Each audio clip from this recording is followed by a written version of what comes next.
Welcome back, guys. This is Ben Caparoon, and I have a great interview today with Keeya Vawar. Can I get some attention?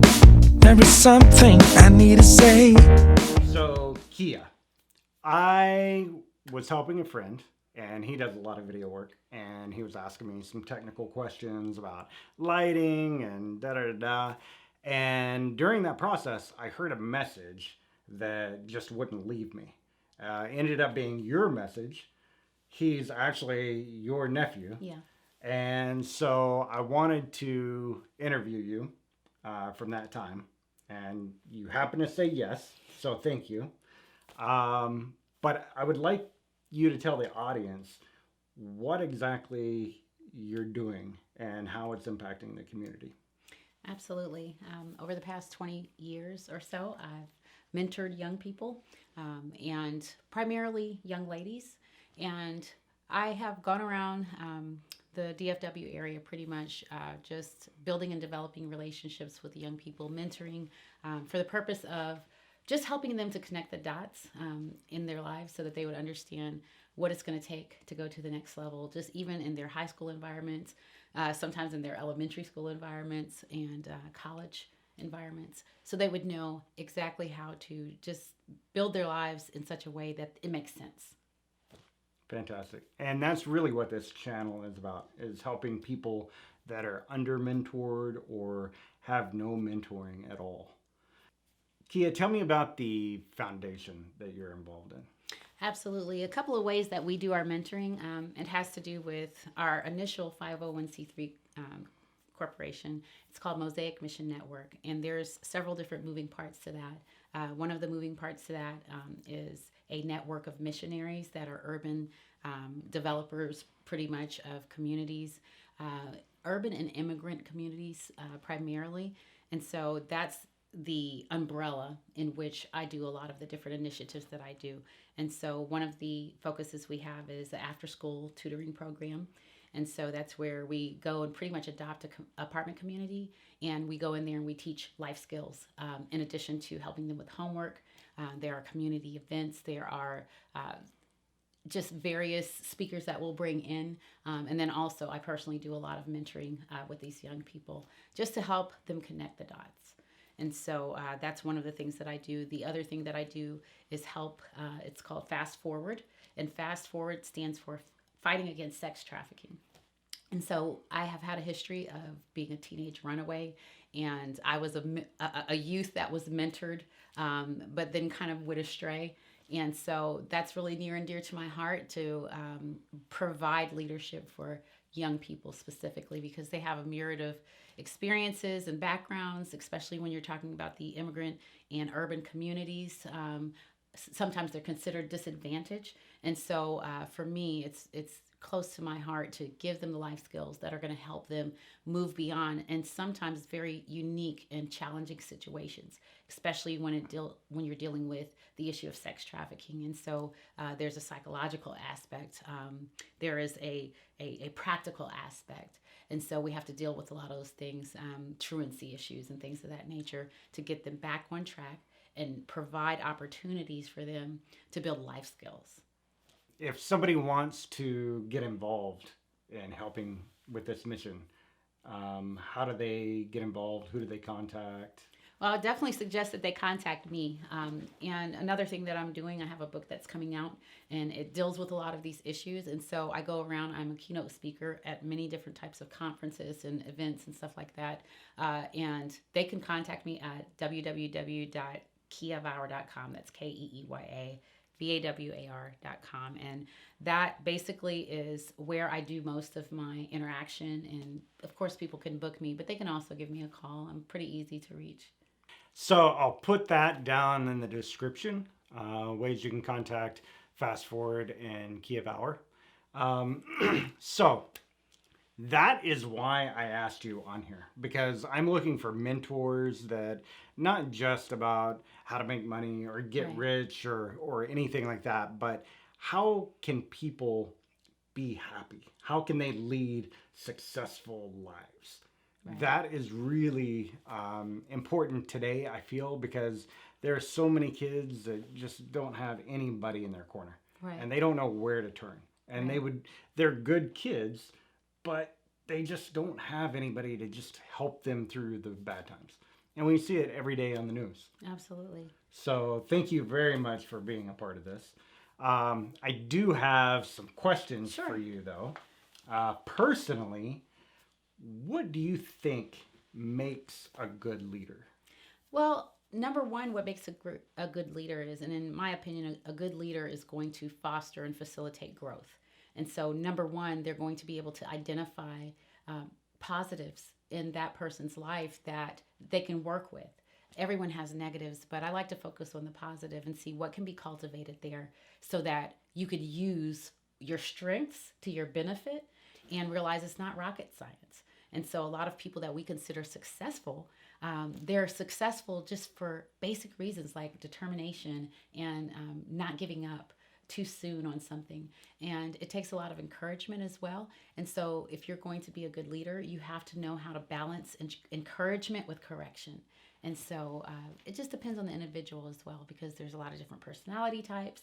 And I think that a good leader is going to be able to flow with various personality types, and they're going to be able to bring out the best. They're going to be able to cultivate growth in that individual. Okay. So to get a base of what we think a leader is, how would you define a leader or leadership in general? Well, in order to lead, you have to have gone somewhere that someone would desire to follow or decide to be. And so most leaders or even mentors, they have already attained something that someone wants, right? And so there's some level of stability and success, whatever that success looks like. Success might look like, being a CEO, but also might look like being a teacher. It also might look like being a basketball coach. It might look like being a dance instructor. It might look like being a stay-at-home mom, because you're providing leadership to the young child who needs to obviously learn how to do a few things. And so I would say that you would define a good leader by someone who has made an accomplishment that is desirable. And so that's one of the first ingredients to. So Keeya, I have to ask, because you're doing such amazing things now. Who was the mentor or mentors in your life? I've had many mentors in my life that have made an impact. And so one of the first that I can remember, I was about 15 years of age, and I was writing for the Dallas Weekly newspaper. And the publisher, Mr. James Washington, became one of my first mentors. And so he just allowed me opportunities. He allowed me to start off by contributing articles and critiquing those articles and allowing me to contribute more even when I made mistakes. He always provided an opportunity and provided me the opportunity to be there in that setting and just kind of develop. And so I would definitely say that. I think over the course of my life, I worked for him 3 different times. I don't know why he kept hiring me, but he did. And to this day, in some way or form or fashion, he's in my life. And so he actually endorsed my book, which, that was a very proud moment for me. But I've had some other mentors along the way as well. Really too many to name, but I had people who, whether they be bosses, my older brother, I have some family members, and currently my current boss puts a lot of time and effort into making sure that I understand, at this stage and at this level, I know how to navigate, the opportunities that I have before me. And my mentors still create opportunities for me. Nice.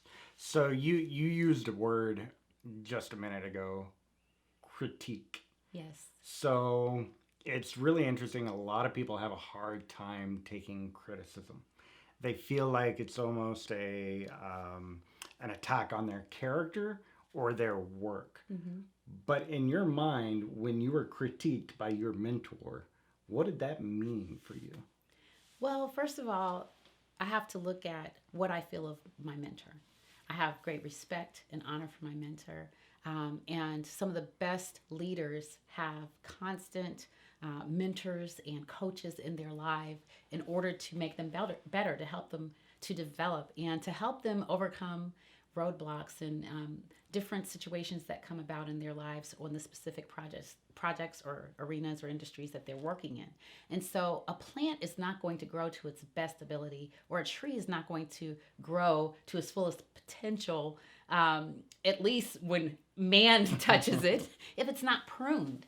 And so I think criticism and critiquing, it's necessary for the process. And it really shows immaturity if you are not allowing someone to do that for you, because they can see your blind spots. They've also been somewhere that you want to go. So they might be able to inform you of something that will help you if you stop doing it or if you do something. And so I think a criticism or a critique is a positive, but that depends on your mindset, because how you take that information in determines how you grow or stunt your growth. So Keeya, where did you initially learn your leadership skills? I think I was in my mid-20s, and I was with an organization that offered leadership training for women. And so I took the class, and I think that's the first time I was exposed to serious leadership training. And so the founder of that program actually over the years became a mentor of mine, and I just kind of followed a lot of the direction that she had, and a lot of the classes that we took, I just started applying them. And I kind of utilized her for that, since that's where I was exposed to it. And so I was able to learn how to be a mentee and learn how to receive the training that was necessary so that I could be successful. Got it. Okay. So what were along the way, I'm sure you've made some mistakes. Learning, everybody does. Yes. As they learn to be a mentor or a leader, you're trying things, you're maybe not quite doing things right. Right. What were some of those biggest mistakes that you made along the way? I think it had a lot to do with jobs that I would just quit because I was frustrated, and I didn't understand that, politics is going to be everywhere that you go. I didn't understand the dynamics of, working in a corporate environment. And so I would just get frustrated and be like, well, I don't need this. And so I had an aversion to the criticism earlier on that a boss might offer or a colleague might offer. I didn't see it as having an opportunity to get better. I saw it as a personal attack. And so until I grew past that ideology, then I began to see success. But yeah, that happened probably in my mid-20s. And how do you take criticism now? Now I actually welcome it. I welcome the feedback. I actually invite it now because I'm so aware that I have many flaws to overcome. And really what I've noticed is it doesn't take that much of a course correction in order to see success. And so now I think that part of that success is receiving the feedback and being able to apply and having staying power, kind of sticking with it and getting through the bumps and the hurdles. And then you realize, oh, wow, there's going to be bumps and hurdles no matter what. But at least if I'm sticking with it, I'm going to see the fruit of it and the success of it. Yep. So one thing that I do even with my own teams is ask them to critique me. Right. Give them feedback. Yes. Do you do that? I have done that before. I've been like, listen, I need you to give me 3 things that I need to improve on. And, you have to brace yourself because no one really wants to hear, something bad about themselves. Yeah. We want to put our best foot forward. We want to hear the best things. And, but the growth comes when you can hear what you are not doing right. Then you're like, okay, well, then what do I need to do? And so I do invite that now. It's a very humbling experience, I think. Yes. Because you do have to humble yourself to take that in without taking it personal. Right. So even as a leader, not even as a mentor, Right. you still need to take in the criticism and figure out how to apply that. And I think that needs to go on for the rest of eternity. I think that you need to, no matter what level you get to, if you're growing, then you're going to face new challenges. You're going to have different things that are going to be thrown at you that you may not be prepared for. And you need to be able to seek wise counsel. And so, I just often think about like kings and queens and even, presidents and things like that, really important people. They have a lot of people around them that advise them because there are pitfalls and things that if you just, you don't know what you don't know. So if you haven't done it before, it can be avoided or at least you can know how to weather through a particular challenge. And so, yeah, I think that learning is from the cradle to the grave, and having someone, not a lot of voices, but just enough solid voices who are going where you're trying to go, have been where you're trying to go, speaking into your life and then helping you tweak it. I think that that's necessary. So, Keeya, I'm sure there's something still, even today, Yes. that you're not happy with or that you want to improve. Right. Tell me about one of them. Oh, wow. I'll just say right now, I've been handling a lot of my PR, if you will, or pre-PR for, getting ready to release the book. And what I noticed is there's a lot of information out there, and it's kind of hard to filter. And so I do have people that I call on who can kind of give me guidance with it. But yeah, that's definitely a present challenge. So, Keeya, tell me about the difference in your mind when you think about the worst leader that you've had or worked with and the best leader that you've had. Right. What are the key differences between those two that you can think of? Well, I think the key differences have to do with their approach and their mindset concerning their employee. So when I'm looking at best and worst, these are two bosses, two people that I worked for. And so I think that the best practice approach would be, they're facilitating growth, facilitating opportunity. And some of the worst experiences that I've had in leadership situations had to do with micromanaging, maybe not instilling an environment of trust. That kind of works against teamwork and things of that nature. And so I've dealt with both. And so it's really important, I feel, to contrast the growth aspect versus, I don't know what you would call it, but whenever a leader is missing the mark and they are not facilitating a growth environment, then they're basically stunting your growth. And it's not that they don't want you to succeed. It's just that maybe it's a blind spot for them to where they don't realize that if I don't empower this person, then we're not as a team going to get to where we need to get, and sometimes I feel like the leader who is not operating with the best practices might be fearful. Maybe they're fearful that the person that they hired might excel beyond them. Maybe they're not fearful of that and they just like the feeling of power and controlling someone. I don't know what it is, but I've been in environments where it facilitated growth. And then I've been in toxic environments where it didn't facilitate growth. It facilitated a lot of distrust, even among the team. And so I think that's two different approaches: facilitating trust and not facilitating trust. And so your environment is everything. And if you've got to be somewhere, 8, 10 hours, 12 hours, even 2 hours, and you don't walk into the room and feel like you're being led, and you walk into the room and feel like you have to be on the defensive, then I think that that's a pretty clear picture of, best practices versus not so good practices. So, Keeya, what do you think one of the biggest mistakes that a leader can make with the people they're leading? Not listening. Not listening to what is happening, what's going on.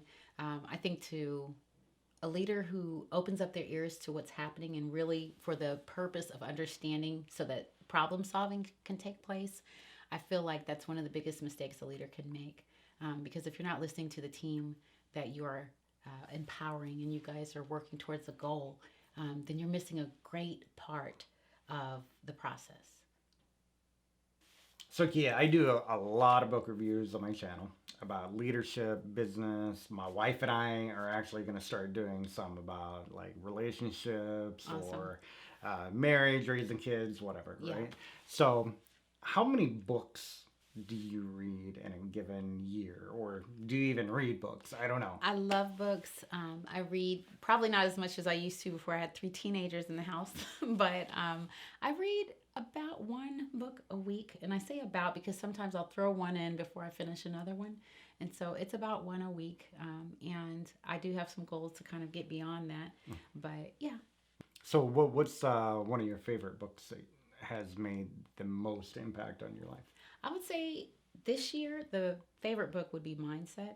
And I believe that has everything to do, and especially after reading the book, I feel like it has everything to do with the success of any individual, whether that be a leader or student or what have you.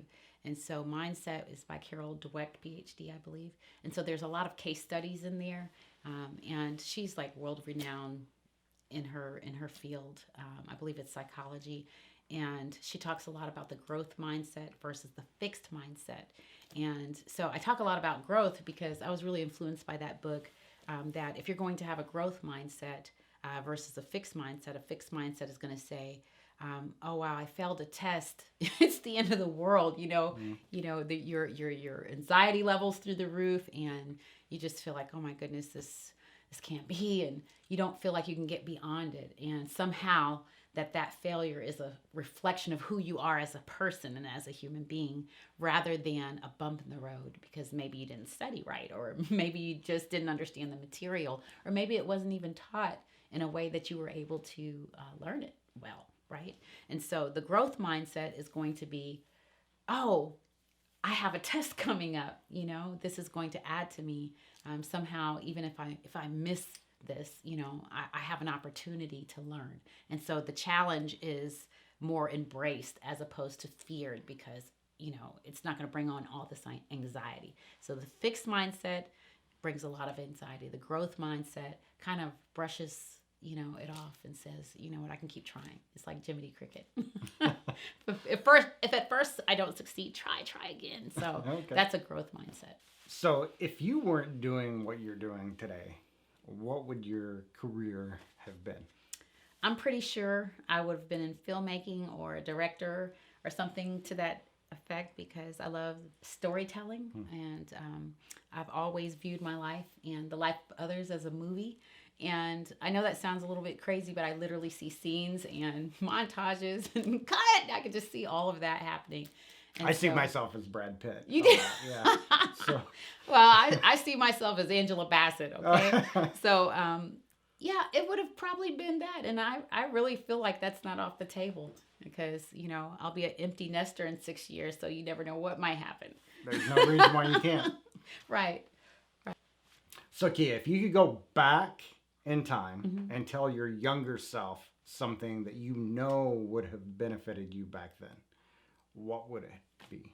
I would definitely tell my younger self to stick with what I have in my heart. And so there were things that I knew as a younger person, but I doubted myself so much. And I just said, okay, that'll never work. And I just left things alone that I should have really sought more information on. And I think they say if you read about 10 books on a subject matter, then you become an expert. I wish I would have knew that information, number one. And number two, just sticking with something long enough to see what it's going to look like after it develops. I wish I would have known and told myself and encouraged myself to get mentors, and that their criticism and their critiques are not negative, but they're actually positive. And so they're positive because when you point out something that is not going well, you can course correct. And so I gave up too soon before course correction took place. I always knew I was going to be a writer. I always knew that I was a communicator. I just didn't believe in myself enough to see it through earlier on. And so I started things, I put them down, let them collect dust, and thought, that's not worth anything. And do you think that comes with age? Maybe it does, because the things that and that's the other thing, it's not too late, because the things that I sat down and collected dust, now I'm dusting them off, and I'm like, oh, it's valuable. And so I would have seen more value in myself. I would have sought value affirming activities, that would have confirmed that there was something worth sticking with. I think one thing that I learned as I got older, definitely is an age maturity thing, right, is I don't care what people think anymore. Yes. And that's one thing that really held me back a lot, because I was so concerned, well, what if people didn't like this? What if people thought this was, funny and it's not supposed to? I'm trying to be serious here and they're laughing, How do I get past that? And at a certain age, I just said, I don't care. Yeah. I don't care what people think. And just this YouTube channel, Right. I only have like, a handful of videos, and I'm getting such really good feedback from people that like the content. Right. I'm like, okay, Right. fantastic. I'm doing this for me because one, I enjoy it. I'm passionate about the topic, Right. but it's also something that can help other people. Right. And if I was concerned about what people thought, I would have never tried it. Yeah. And I think what you communicate is something that could come with age, but if we knew it 10, 20 years ago, Right. however long ago, our lives might be, a little bit different, right? Well, and the advantage of us even just saying that, if you're out there and you feel as though, you know what, how am I going to make the best out of the information that I'm hearing? I would say, learn the lesson from us, believe in yourself. There's a market for just about anything. And so if you have a passion in your heart and you want to if you want to go, curate, I don't know, art, or if you want to grow a particular type of flower, or if you want to do farming or whatever the case may be, go ahead and do it, because there's enough information out there to be successful. And so don't hold yourself back by what you feel may not be valuable. Someone out there is going to see value in what it is you're doing. You were created to create. And so you have to be able to go with that and just believe that. There's enough people on the planet that may have felt like you're feeling, may have felt like, oh, I'm not sure. But regardless of what you feel, even with the fear present, and this is what I've learned from some of the leaders, that even with the fear present, do it anyway. Mm-hmm. Yep. Just do it. Okay, Keeya, you have 3 kids, a husband, and a bunch of people you mentor and share leadership life skills with. Okay. So how does that affect your more tight circle of influence with your family or your close-knit friends? How do you use that in those relationships? Well, number one, I do it with transparency. And so when it comes to my interpersonal relationships, my family members, my children even, I use a lot of transparency. I'm not afraid to show my flaws. I'm not afraid to show my failures, but not just for the sake of showing them. Like I have nieces and I have nephews, and I'm willing to have conversations about, this is what I did wrong. You don't want to go this direction because, look how I like to use my life to tell people, these are the areas you're going to see whenever you're with people. There's going to be friction, right? You're going to see flaws. You're going to see strengths and weaknesses. It all comes out. And so with your interpersonal relationships, if you use that, like I've used it, to expose the flaws so that I can help them to make better decisions. And so that's how I use what I learn about leadership in my life right now. I use transparency as probably my number one go-to, that, hey, you can do better than what I've done here. And so with my kids, we have a lot of conversations, taking them to school, taking them to different places. And, there's a lot of opportunity for situations to happen, and they can see how I'm handling something, maybe hearing a phone call or something like that. But I don't hide things. I allow them to see my flaws and say, you know what, I really could have handled that differently. Or how would you have handled that? Or, and I learn from them. And so the other thing is, I learn more from the people around me than anything. I'm not always just trying to preach at people and tell them everything that I know, because obviously if I had it all together, I wouldn't be exposing so many flaws, right? So I just basically, I just have real conversation with people and let them know what has worked for me and what has not worked for me. And I welcome feedback all the time. Yeah, I think that's very important, especially parents. Right. Is I've heard a lot of parents say, "Oh, I'd never tell my kid about what I did when I was younger." Right.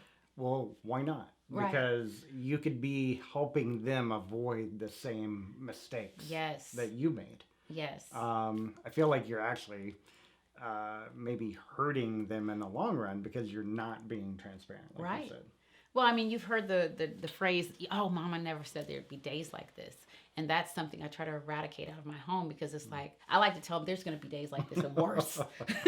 It's going to even get worse than this. Sometimes it might get worse before it gets better, and this is how you handle it, and this is what you do. And so, we in my house specifically, we work a lot on our value systems, and our value systems circle and surround faith a lot. And so there's a lot of opportunity there for meaningful dialogue. But I agree with you. Not trying to shield them somehow can harm them more because they're seeing it already everywhere. There's conversations, but I prefer that when I'm dealing with my children specifically, that they're not misguided conversations that they're getting from kids and their peer groups who don't really know, or maybe someone who just doesn't have the same values we like have. we did in Right. school. Right. Exactly. So, yeah. Yeah.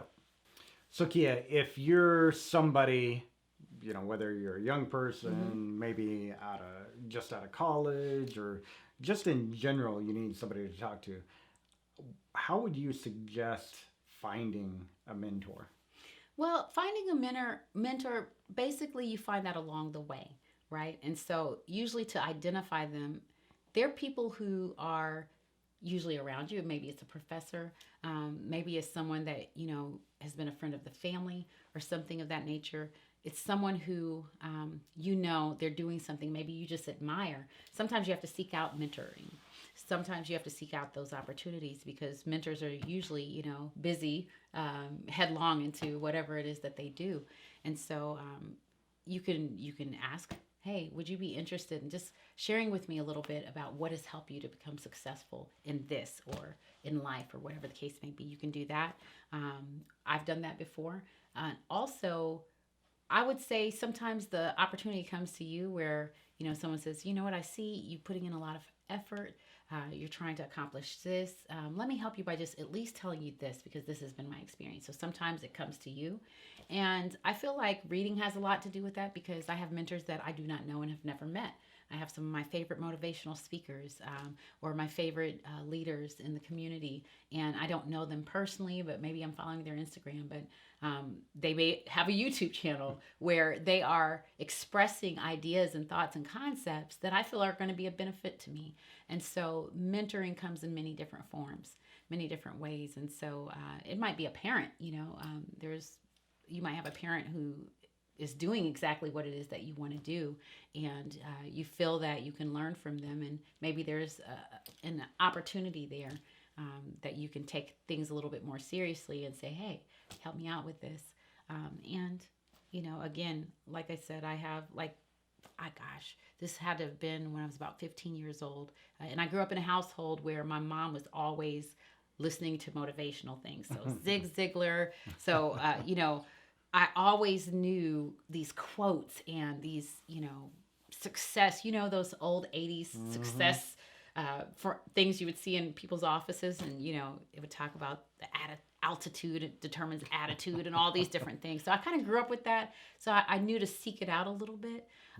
But I think that's very effective, you know, and so I get on YouTube a lot. And I have my favorites that, you know, I just kind of listen to. Are you a subscriber? Yes, I am. Oh, okay, good. So your book, tell us a little bit about your book. Right. So my book basically talks about my age 15 through 23, those years. And so I was a teenage runaway. I grew up in a very abusive home situation with my father being in the military and suffering from post-traumatic stress disorder. And so, and also intravenous drug use. And so I kind of talk about in that book all of the challenges that I met along the way because I did not have a cookie cutter life growing up. And so on top of being a military brat, I also had, you know, teenage runaway. And I spent about 7 years just out in the world at a very young age. And so I talk about my struggles, but then also my victories and how I came out of that lifestyle. During that period of time, I experienced being sex trafficked. And so that was in the Atlanta, Georgia area. And that was kind of like the 90s R&B music scene. And so I experienced a lot within that particular industry. But eventually I came to my senses. That was by the age of around 23. And so the book talks about my turnaround. It talks about what it took and the impact that having that knowledge had on what I'm doing currently. Got it. So when your book is ready, I want to listen to it. Yes. And then have you come back. All right. And I want to do a review of the book with you here. Great. Because I'm sure I'm going to have a lot of questions for you. Let's do it. Okay. All right. Guys, thank you very much for listening to this, what I consider a very important interview with Keeya Vawar. Please look at all the information down in the description. It'll have contact information if you want to be a part of the Fast Forward program. I'll put information in when she has her book ready and published. Yes. And we'll have her back. Thank you. Thanks again. Yeah. Can I get some attention? There is something I need to say.